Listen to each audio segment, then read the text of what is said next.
Hey guys, so a couple days ago, I finally went and saw the movie Downsizing.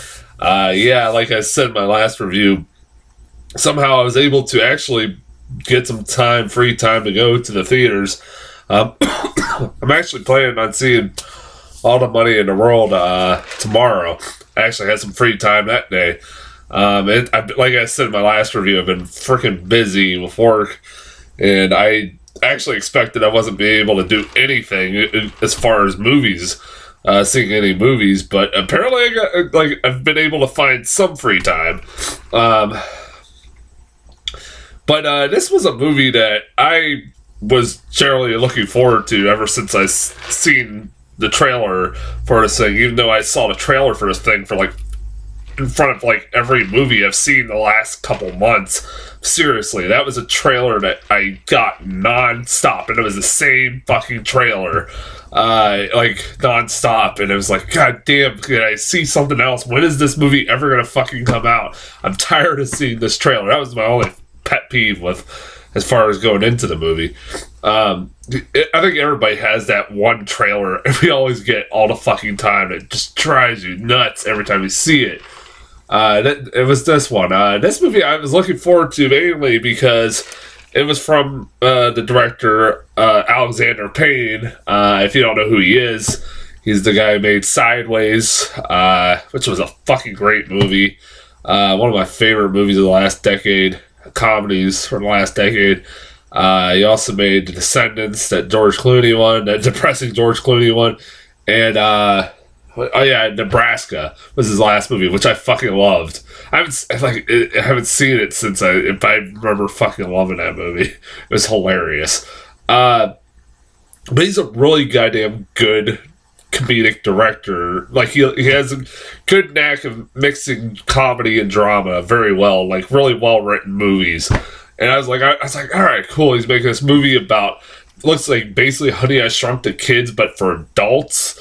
It kind of was intriguing. I was like, this is like, it was one of the few times I've ever seen a trailer and go, well, that's kind of original. I said, that's a kind of an original idea I haven't seen done before. Like, it's a twist on an idea that's been done before, but like in an original way. And I'm like, all right, cool. I said, that looks cool. I said, it got a bunch of actors I like.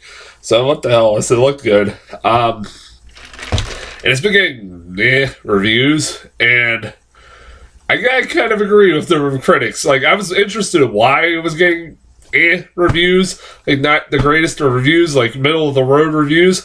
And after I watched it, I was like, yeah, I can see why. I was like, by the time the movie was over, I was like, oh, that was a movie I just saw.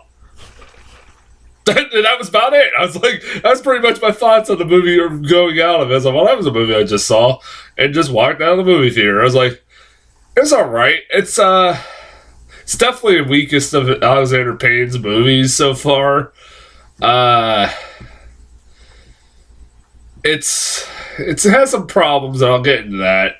Get into them, but it's all right. It's not a bad film. I wouldn't recommend probably paying full price unless you got like something like me, like you got Movie Pass, want to pay. It's a decent sit. It's a 2 hour, almost 2.5 hour movie, but it's didn't drag too much, I didn't think. But it's like, the acting is fine. The acting is really good and fine in this movie. It's got a lot of great actors in this movie. God damn, there's a lot of great actors. There's a lot of big name actors in there. There's a lot of fucking actors that just pop up for no fucking reason in this movie. And it's like, what the hell was the point of that? Matt Damon. I've always been a fan of Matt Damon, and he's great in this. He's kind of the poor schlub. Like, if you've seen the trailers, he is this guy who lives in this futuristic world where they're basically doing a cellular.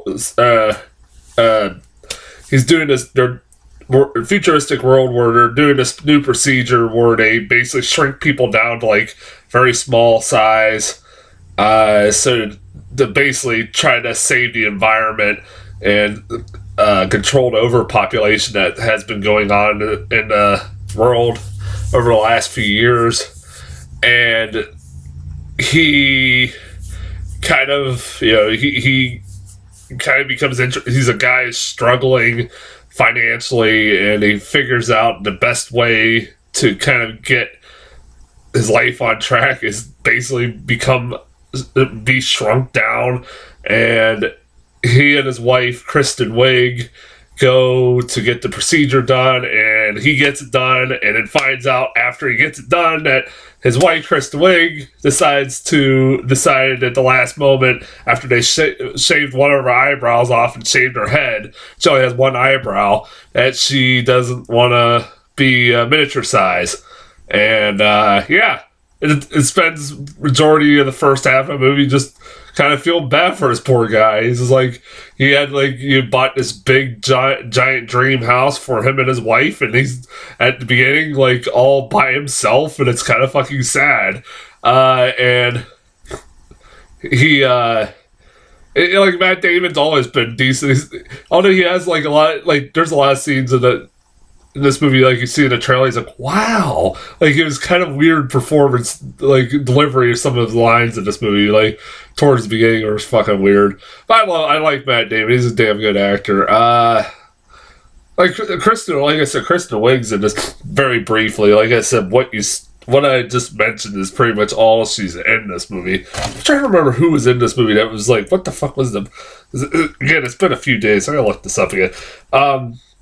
But yeah, Kristen Wiig is like barely in this movie, but who ends up being kind of the love interest or his new partner in this towards the middle of this movie is this probably the most interesting character, easily the most interesting character in this fucking movie, and that is this North Korean lady who's a North Korean refugee who was, as a way of torture, they shrunk her down to size, and without against her will, and she is like basically gets into the country of America through a flat screen TV box. I'm not making that up.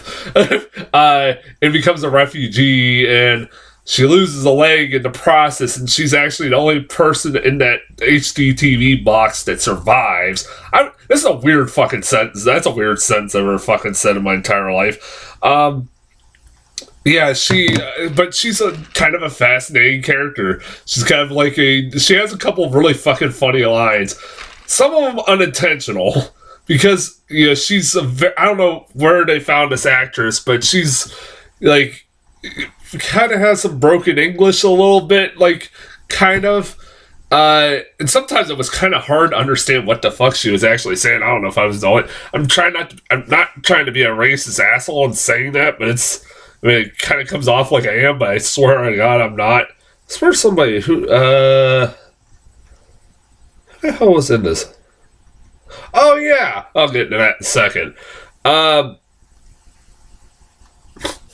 But it's like, there's lines where she's talking about, my favorite line in this whole fucking movie that got the biggest laugh out of me was when she takes Matt Damon to where she lives, and she's taking care of this woman who's dying of cancer, and she finds he's an occupational therapist, but she don't understand that he doesn't really have a medical degree, so she takes him to try to help her friend, and she's like in the process also she cleans houses and like steals the medicine out of their medicine cabinets to try to give like basically the painkillers, give her friend the painkillers that her clientele have, and he tells her to take some Percocet, and she's like, I'll just give her 4. It's like, I don't know if that's a good idea, but it's like, he comes back the next day after she gives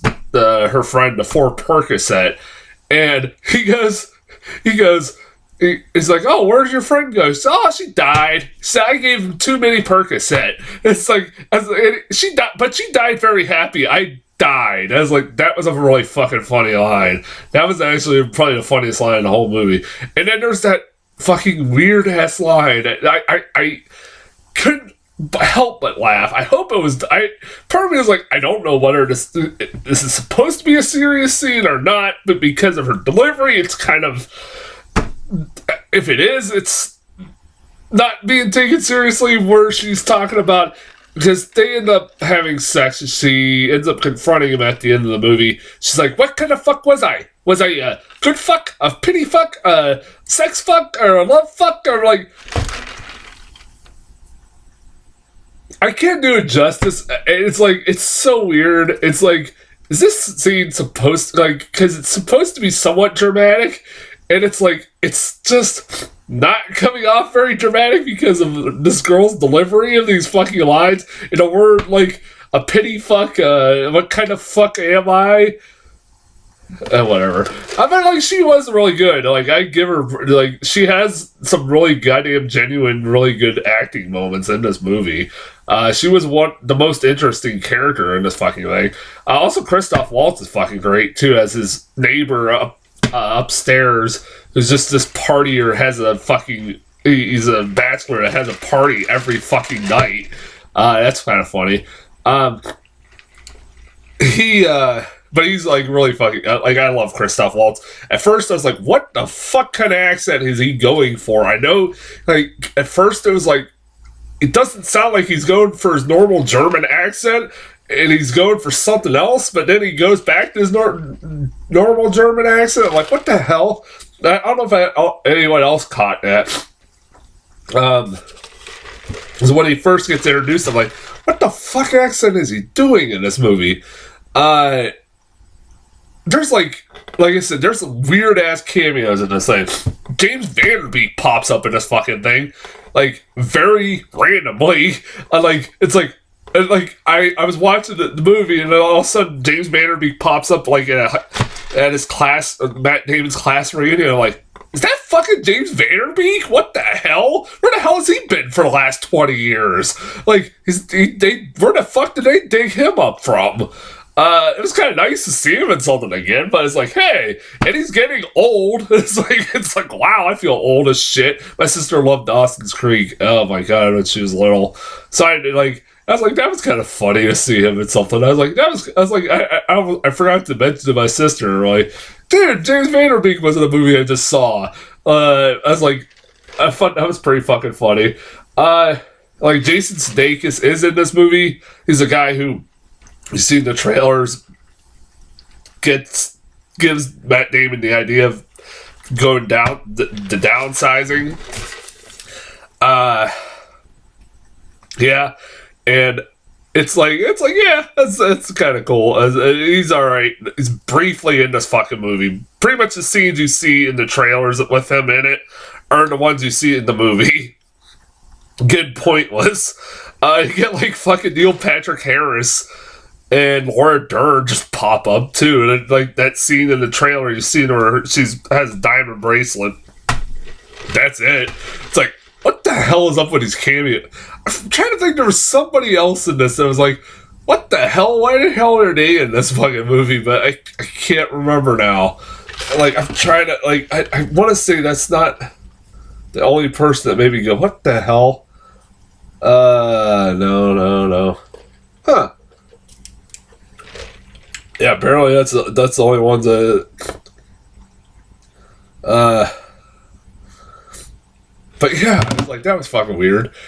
As far as what my main problem with this movie is, and this was something that just over the last few days I've thought about more and more and more, and it kind of just drives me up the fucking wall, is that this whole movie is about, like, the whole concept of this thing is about the downsizing, is that they're trying to reduce the waste that humans cause and basically try to save the environment from, global disaster like that could possibly happen eventually because of global warming and everything else like that, and like trying to control the overpopulation. That's where they get the idea of downsizing. This doctor the scientist comes up with this idea, and that's why he does it. And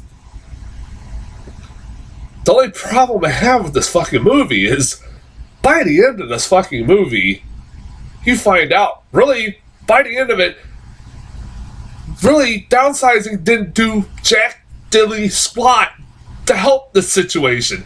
It just delayed the inevitable for maybe a few more years. Because by the end of this fucking movie, you find out the world is going to come to an end. Yeah, that's a fucking subplot that just gets thrown out there. Like what? It's like, yeah, the world's about to end. They make it out like, because I was half expecting the movie end when the world ends, because they're making it out like it was like gonna happen in the next few days. Like, that's how bad it was getting. I was like, what the hell? But then they say it's only for 100 more years. I'm like, why the fuck are you worried about it, then? Because you're not even being fucking alive. I was like, because the main problem I have with that, the reason why I have a problem with the concept is because they make it out throughout the fucking movie that they're protecting the environment, they're like patting themselves on the back, every fucking single person that does this downsizing thing. And at the end of the day, they didn't really fucking do anything. The only thing that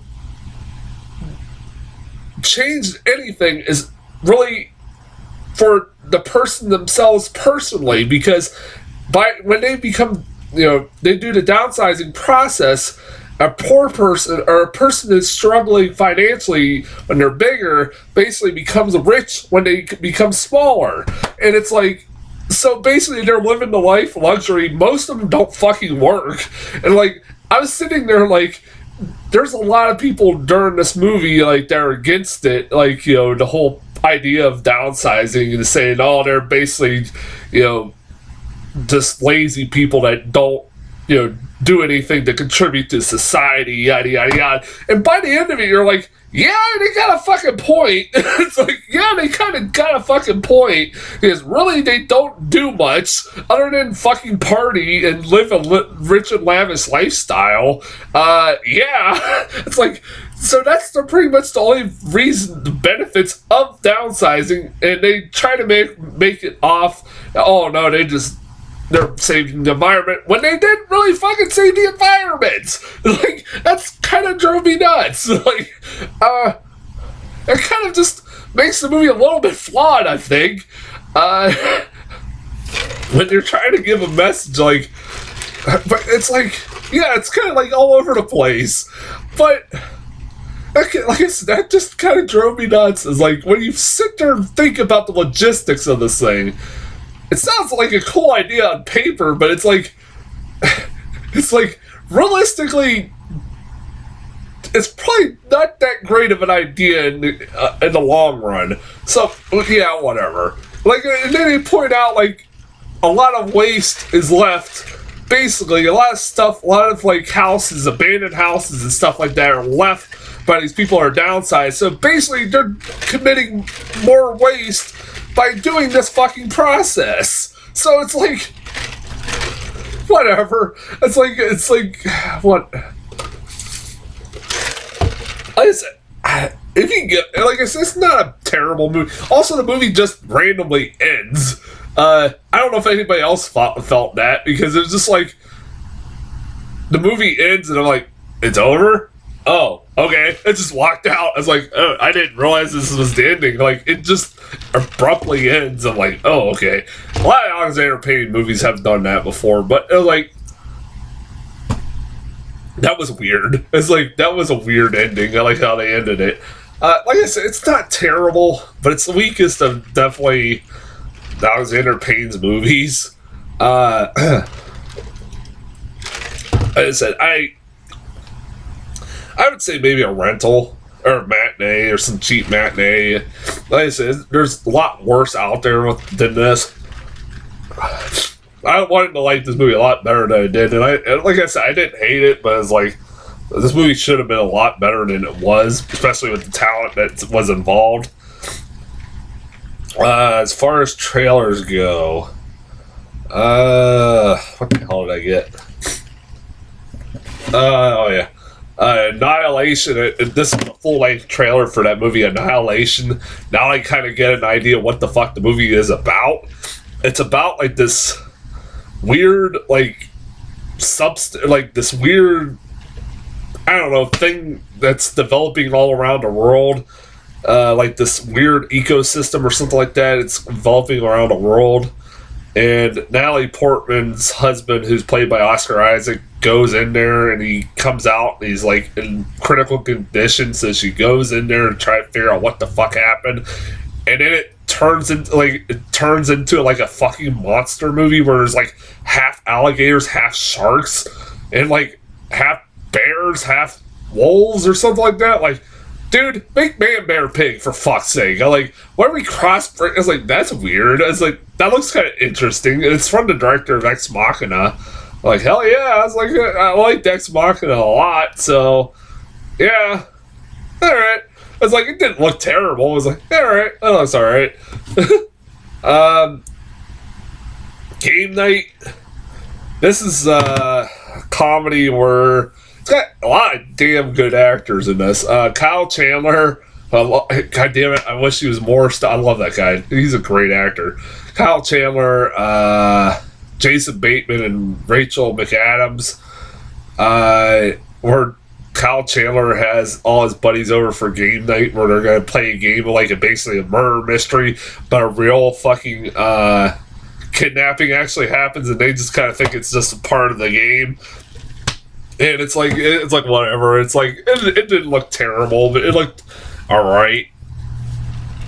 Yeah, it's just it looks like one of those movies you always see around this time of year with that kind of plot. It has a plot that's not too different from a lot of comedies I've seen over the last few years. But the trailer for Blockers are just because it's called Blockers because this movie's too afraid to use the word clock or to have the name cock blockers. It's like, dude, just have the fucking name because it's like the word blockers and then on top of it is a picture of a rooster. It's like, Jesus Christ, just say, like, I know everybody, like, I said, we're so fucking PC with our goddamn movie titles. Like, I remember when Kick-Ass came out, we had to cover the word ass. The movie theater had to cover the word ass. But they'll have, like, little fuckers up there and no problem. I know it's a different spelling of the word fuck, but we know the fucking what the joke is. It's a play on the word fuck. But anyways, it's like, this is a movie about, it looks real, and this actually looks really funny. It's John Cena, Leslie Mann, and that, I forget that guy's names. He was the weird brother in Snatched, where they're three parents that are, their kids are best friends, so they are best friends, and they watch their kids all grow up together, and they find out that they all have teenage daughters, and they find out that all their teenage daughters are having a sex pact at prom, so they're trying to stop them from having sex, and involves John Cena chugging beer into his ass. Whatever. It's like, oh man. It looks like Cena's going to be a lot of stuff nowadays. He's trying to be the next Rock. He's not going to be, but he's, like I said, he can do, like, he's not bad at doing comedy. I'll give him that. So it's like, oh, we'll see. This actually did look funny. There was a couple laughs I had in this movie. This trailer. Alpha. This is a movie about a kid in the prehistoric age, like a caveman, who his group thinks he's dead, and he's left for dead, and he wakes up, he's lost in the wilderness, and he ends up befriending a wolf, and he's trying to find his way home. That's basically the story, yada yada yada. So yeah, it's like whatever. It didn't look terrible. It just looked like a movie. And then the last trailer I got was I, Tonya. I'm looking forward to this. I hope my movie theater fucking gets this. I don't have much hope. We didn't get the fucking Disaster Artist yet, so who knows. During the month of January, it seems like they release a lot of the Oscar bait films. So I'm hoping this is one of them. I want to see this fucking movie. Like the movie about Tanya Harding, played by Margot Robbie. They basically made her Charlize Theron, like in Monster, trying to make her as ugly as possible. And they did a decent job. Like I said, give her credit. Like it's still beautiful as hell. Yeah, like it looks great. Like just a white trash. Like fucking who is it? Allison Janney looks fucking amazing. I've heard she's really good in that movie. And probably getting an Oscar. Hopefully, I love her as an actress. Really underrated actress. Comedic especially. That's as far as trailers go. I'll be back in the next day or so with all the money in the world. And until then, I'll talk to you guys later.